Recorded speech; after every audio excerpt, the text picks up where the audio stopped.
bahay ng aking lola, ni Inang Bakit.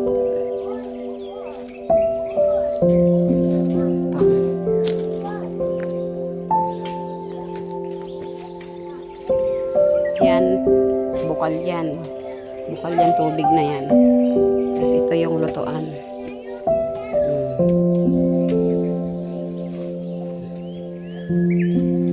Tapos ito yung bahay ng lola ko. Nag-vlog na lang kasi wala nang nakatira. Dito yung likod. Sa likodan. Ayan. Ito yung likod ng bahay naman. Ayan.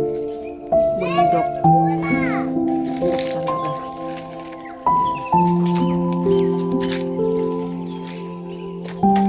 Dito. Mga anak ko. Yan ang kasama ko umuwi. Kasama ko umuwi.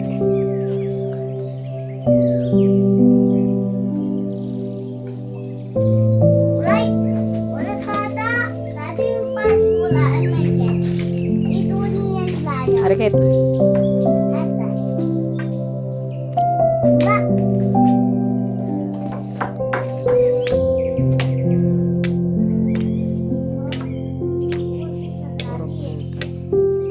Palibutan niya ng buko, mangga, sampalok, basta maraming prutas, dragon fruit,